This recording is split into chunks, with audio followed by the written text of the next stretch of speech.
Do you want to maximize your success with NCUA? Join Mark Treichel as he shares with you the insider's view on passing your exam with flying colors. The With Flying Colors podcast is sponsored by Credit Union Exam Solutions by Mark Treichel. If you would like to work directly with the Credit Union Exam Solutions team and receive support to optimize your results with NCUA so you save time and money, visit us at marktreichel.com to find out more.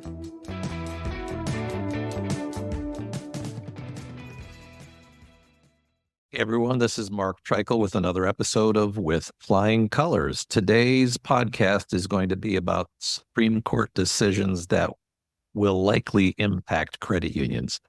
2 weeks ago, Friday, the Supreme Court came out with two relevant decisions. They are Chevron, and I posted about Chevron on LinkedIn, which is going to be what I focus on here in this podcast, is talking through what I posted on LinkedIn after reading through it the first time, my take on what it will mean for NCUA and banking regulators in general. And then also, there was a second case called Jarkezy versus the SEC, and that impacts civil money penalties, which are rare in credit unions, but this decision will likely make them even more rare. All right, so back to Chevron.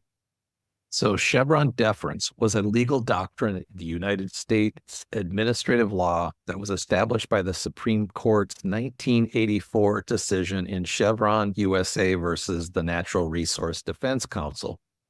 The Chevron Doctrine required courts to defer to a federal agency's reasonable interpretation of an ambiguous statute that the agency is charged with administering.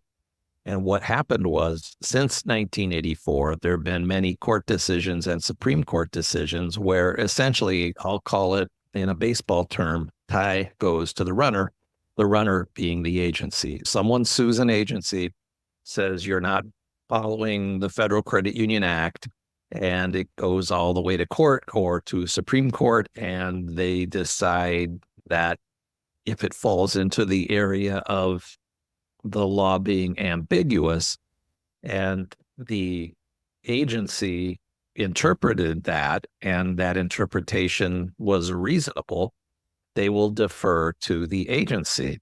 Now, what has happened under Chevron being overturned is that they will no longer defer to the agency. So it will be decided by the court. And that can be any court on the federal court along the way, all the way up to the Supreme Court. The decision from late June of 2024 overrules the Chevron deference, a long-standing legal doctrine that required courts to defer to federal agencies' reasonable interpretations of ambiguous statutes. So two key words are, is the statute ambiguous, and was the federal agency's determination reasonable? The key points of the decision are the majority opinion written by Chief Justice Roberts holds that Chevron deference is incompatible with the Administrative Procedures Act, or the APA, and the proper role of courts. The court states that judges must now exercise their own independent judgment in interpreting statutes rather than deferring to agency interpretations. The majority argues that Chevron was poorly reasoned, unworkable in practice, and inconsistent with separation of powers principle. The court overruled Chevron on grounds saying the doctrine's flaws outweigh the need to uphold precedent. So there's years and years of precedent, but they're saying that doesn't matter. Justice Kagan writes a dissenting opinion joined by two others stating that Chevron was correctly decided and reflects Congress's intent. Overruling it will cause massive disruption for the legal system, which is probably true. The majority is improperly expanding judicial power at the expense of agencies' expertise.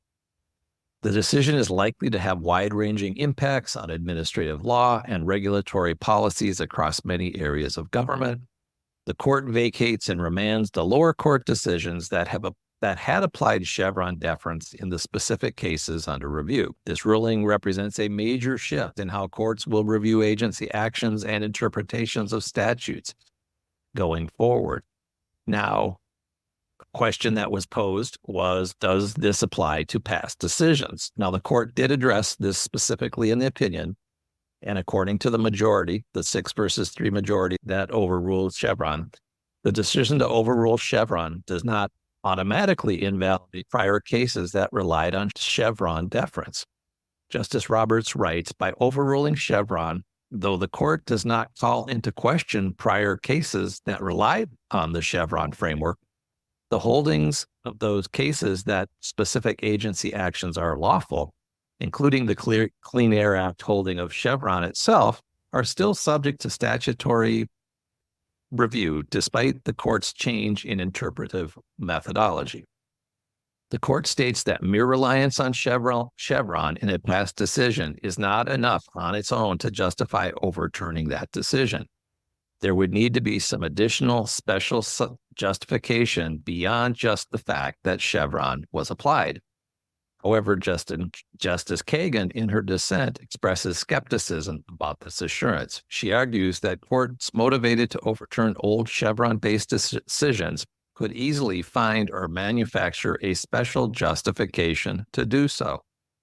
Kagan also points out that even if prior judicial decisions are not automatically overturned, many agency interpretations that were never challenged under Chevron may now be vulnerable to new legal challenges. For example, let's say there was a challenge on field membership as defined in the Federal Credit Union Act, which there have been. There was a situation where a judge ruled against NCUA on the determination of what the definition of rural was. NCUA appealed that and later went on to win, saying at the higher level, they decided that NCUA, under Chevron, that there would be a deference to NCUA in that regard. So that deference would go away. So what I anticipate may happen, and this was pointed out to me by someone who will remain nameless at NCUA, who pointed me in the direction of field membership when I started thinking about this. And I want to thank him or her for that. And anyway, so the definition of rural, you could see someone go get a community charter and then the ABA sue on behalf of banks, and then that work its way through the system. And all of a sudden, voila, the field membership rules get tighter because of Chevron. That's a specific example that I think shows the real world ramifications of Chevron's impact on credit unions. Back to my post on LinkedIn, I want to go to that and walk through the major issues as it relates to Chevron and credit unions. And the issue I discussed there was, will this impact agency guidance? Now, by way of background, so you have the Federal Credit Union Act, which is put in place by a congressional act. And from there, you have NCUA regulations, which further extrapolate and expand and interpret and create regulations as required for working within the confines of the Federal Credit Union Act. For example, commercial loan rule on risk-based net worth, for example. The Federal Credit Union Act put in place prompt corrective action. And then when Congress did that, they said NCUA needed to interpret the Federal Credit Union Act and write a regulation in response to that. Now, that regulation could be found to be in violation of the Federal Credit Union Act in a situation where the Federal Credit Union Act was determined to be ambiguous, and then the regulation interpreted that. In the past, that would be, again, tie goes to the runner. They would rely on the agency. Now, in the future, when it's pursued, that would be decided by the judges. Now, back to the LinkedIn post and the topic of guidance. We've got the Federal Credit Union Act approved by Congress. You have regulations approved by NCUA, and then you have guidance. Now, I've said in other podcasts that the way the other banking regulators do guidance is a little bit different. They actually put it out for public comment. NCUA does not do that. They just issue it after either a review by the board chairman, or if the board chairman wants to seek the input of the other board members, they can, but the final pen ends with the NCUA board chairman. For example, letters to credit unions on liquidity, letters to credit unions on indirect lending, letters to credit unions on third-party due diligence, letters to credit unions on the priority letters, which comes out every year. That is guidance that NCUA relies upon in its examination and links it to safety and soundness. So you can also get into safety and soundness. So is it defined in the Federal Credit Union Act? No. Is it referenced in the Federal Credit Union Act? Yes. And then NCUA interprets that and links all this guidance to that. So I think there's potentially, theoretically, an opportunity for guidance to be impacted heavily. And here's how. Number one, I would say there is a reduced deference to NCUA. Agency guidance documents, which are often interpret statutes or regulations, will no longer receive automatic deference from courts under Chevron. This could weaken the practical force of such guidance. In the end, I'll explain the likelihood of this and the timelines for this, et cetera. But because of Chevron, guidance is now, in and of itself, a weaker position for an agency to take, any agency, including NCUA. Number two, increased vulnerability to credit union challenge. Without Chevron deference, NCUA guidance will likely be more vulnerable to appeal and legal challenges. Courts will now apply their own judgment in interpreting statutes, potentially disagreeing with agency interpretations more frequently. Again, statute, regulation, guidance. Guidance is an extrapolation of regulation, which is an extrapolation of the Federal Credit Union Act and congressional acts, and all of that now is in play, potentially. Don't get too excited, potentially, and we'll explain that at the end. Heightened scrutiny. NCUA may need to provide more robust justifications for their interpretations in guidance documents, knowing that courts will scrutinize them more closely. So what happens if you know somebody's going to scrutinize you? You move a little bit more methodically. That could slow things down. It could also be a positive in that NCUA won't issue nice to have guidance. They'll only issue need to have guidance. Number four, potential decrease in guidance. As I just said, NCUA might become more cautious about issuing guidance documents, particularly on contentious or ambiguous statutory provisions due to the increased risk of judicial override. Note that a material amount of NCUA guidance is very dated, emphasis on the word very. This is because staff avoids bringing it forward to the board because of the risk the updates make the guidance less effective due to board influence. Now, ironically, Chevron does the same. It takes the power from staff and agencies and puts it with politically appointed judges. Now, I mentioned indirect lending guidance and third-party due diligence guidance. That's more than 10, 15 years old. Now, has it stood the test of time? Some could argue it, yes. Some could argue no. I'd probably be in the middle because other agencies have come out with other guidance, which is actually more robust and better than what NCUA has. Now, why don't they bring it forward? Because the staff, in my opinion, and I've seen this discussed and heard this discussed, is wary that if they bring it forward, that they'll get more teeth. They might get less teeth. And so old guidance that is good, the NCUA staff will not try and make it perfect. If good is good enough, and usually it is, again, don't let perfect be the enemy of the good, NCUA staff doesn't bring it forward. So unless a compelling reason for guidance comes out or a board member says, I think we should rewrite this, the old guidance tends to stand. Now, that doesn't mean that credit unions can't push against that envelope. But again, we'll explain that a little bit more as we get closer to the end of this discussion. Now, there could be a shift in focus. NCUA may put more emphasis on formal rulemaking processes, which typically carry more legal weight rather than relying on guidance documents. While this is a slower over time, it may be the better resolution.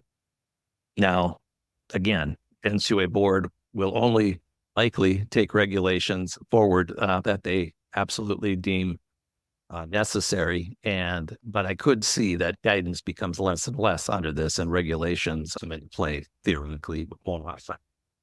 Now, will there be a retroactive impact? I went into this a little bit, but while the court states that past judicial decisions rely on Chevron are not automatically invalidated, guidance and legal interpretations that has not been subject to judicial review may be more vulnerable to new challenges. For example, think of a federal community charter that gets approved in 2025. Will the ABA sue? You bet, and they might win. So that tightens up field of membership and reduces the value of the federal charter. Uncertainty is an issue. There may be a period of increased uncertainty as agencies and regulated entities adjust to the new legal landscape and courts develop new approaches to reviewing agency interpretations. Interestingly, as an aside, I saw an article about how, and actually was speaking with a client who is an attorney, who indicated that there are full classes on Chevron, and that the client mentioned that. And then lo and behold, I saw an article where this discussion was that all these classes in law schools are going to have to be reworked because it said everything that they said was yellow is now purple. So they need to flip the case, the class, because of this case. And Chevron used to provide deference. Now it doesn't. And what does that mean? That's going to be part of that upheaval in the legal system that was referenced earlier. So there could be a potential legislative response. Congress might respond by being more explicit in delegating interpretive authority to agencies in future legislation, or by clarifying existing statutes. This to me might be the best case in some situations, but it's a double-edged sword, as writing a law with the intent of being explicit is different than actually achieving that in the end. So as Congress, in their infinite wisdom, tries to come up with better language that is not ambiguous, guess what? Words are ambiguous. I think that's going to be a heavier lift than what others think might be the case. But there could be definitely an effort by Congress. Will they succeed? They rarely succeed at anything these days, so I doubt it. How about safety and soundness? Now, I'm still thinking this one through, but I think credit unions that want to appeal will have a better chance of winning if they attack safety and soundness. Why is that? Because it's very discretionary.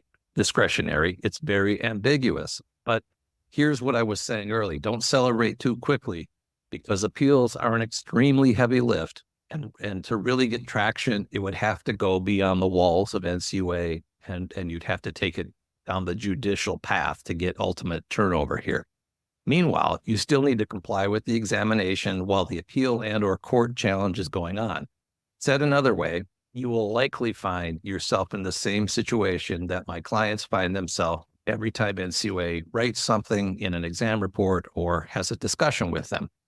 They decide if they want to go along to get along. NCUA, just like everybody, has good ideas, bad ideas, and mediocre ideas. The good ideas you're going to go along with. The mediocre ideas you might decide to go along to get along.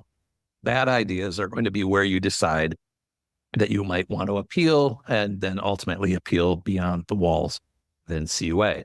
But you're going to want to approach that very carefully, because it's a long journey with a lot of associated costs. And more often than not, you're going to find out that you best try and negotiate with NCUA to get the best possible exam result, the best possible document resolution, et cetera, et cetera. There will be some situations, I think, where credit unions will push back, or banks will push back, or people will push back on the IRS, or people will push back on the EPA. And as these rules get rewritten, most likely at other agencies, there will be guidance that will come out on guidance for federal agencies, and there will be an improvement here where agencies will have to put things more in regulation and be more clear in regulation and stick to the actual law. And this is going to be a long journey. So while this has far-reaching impacts on every federal agency, and I think we will see some of the overreach of the CFPB or the presumed overreach, depending on which side of the table you're on, I believe you'll start to see people push back on key situations. And then when those things are decided at the Supreme Court level, we'll see agencies get a little bit more scared about their guidance, a little bit more reasonable in their regulation. And in the end, this is a very, very good thing. Now, there's lots of chatter in credit unions about this. There's lots of chatter at NCUA. I had some other retirees that were sending out thoughts on this. As I mentioned, I had some NCUA staff reach out to me relative to it. And in the end, I think this is good for credit unions. Now, I want to pivot to another case. Pause. I want to pivot to another case that I mentioned, which is Jarkezy which is Jarkezy against the SEC. Now, this decision, the Supreme Court has significant implications for banking agencies' ability to assess penalties through administrative proceedings. It calls into question the constitutionality of administrative proceedings used by banking regulators to impose civil money penalties or civil penalties. The court ruled that the SEC's use of in-house administrative law judges to impose civil penalties for securities fraud violations was unconstitutional, as it violated the defendant's Seventh Amendment right to a jury trial. Many bank agencies like the OCC, Federal Reserve, and FDIC, and NCUA use similar administrative processes to assess civil money penalties against banks and individuals for violations of banking laws. The reasoning in this decision suggests that processes may now be constitutionally suspect. The court held that when the government seeks to impose civil penalties, defendants have a right to a jury trial in federal court rather than an administrative proceeding if the claim is analogous to one that would have required a jury trial at common law. This likely means banking agencies will have to bring civil penalty actions in federal court rather than through internal administrative processes. By the way, NCUA's process is an internal administrative process if they want to impose monetary penalties on credit unions, banks, or individuals. It may significantly reduce banking agencies' abilities to quickly and efficiently impose penalties through streamlined administrative proceedings. Federal court litigation is typically more time-consuming and resource-intensive. The decision potentially impacts dozens of federal agencies beyond just banking regulators that have relied on administrative proceedings to impose civil penalties. However, the full scope of the ruling impact on banking agencies is not entirely clear, as the court focused specifically on security fraud claims. There may be attempts to distinguish other types of banking violations. Banking agencies may need to reassess and restructure their enforcement processes in light of this decision to ensure they comply with the Seventh Amendment jury trial right when seeking to impose civil money penalties. In summary, this ruling seems to significantly curtail bank regulators' ability to unilaterally impose civil money penalties through administrative proceedings, likely requiring them to pursue such penalties through federal court actions instead. However, the full implications may take time to play out as agencies and courts grapple with applying the decision to different regulatory contexts. So, what does this mean for credit unions? Here's the thing. NCUA rarely, and I mean rarely, uses civil money penalties. They will jump over that and go to conservatorship actions, quite frankly, if they feel that there is a need. They occasionally would do it for filing of late 5300s and then waive it. And they would occasionally do it when someone has been put in jail and that there was fraud involved. I've had discussions with credit unions where they have to sign a letter of understanding and agreement that might be published, or they enter into a cease and desist order, which might be subject to civil money penalties. And when I have those conversations, I say NCUA uses civil money penalties very rarely. And because of this decision, I think it will be even more rare. It's not really, while it's on the decision tree of what NCUA could do, this makes it even more remote that NCUA will do it. That's all I've got for you today. I hope you have a good week, and stay tuned. This Chevron decision, how it impacts credit unions, how it impacts guidance, how it impacts regulations. It's going to be a long journey, but I think over time, the ruling will make it better for credit unions and harder for NCUA and harder for other banking regulators. And it's going to be very interesting to see what cases get brought forward to start moving the ball here. But I think it will be something that we see the Supreme Court dealing with here in the next few years, and then understanding the ramifications of that. And again, in summary, while it's going to make NCUA relying on guidance harder, I don't think it's going to happen immediately. And I don't think it's going to be something that you're going to feel on the front lines with your examination. Should you find yourself in a situation where you want to appeal, or you think that there's overreach, or you think you have a good case for this, reach out and let's have a discussion, and I can walk through whether or not I think it might make sense for you to do that. All right. This is great chatting with you again, and I appreciate you listening as always. This is Mark Treichel signing off with flying colors.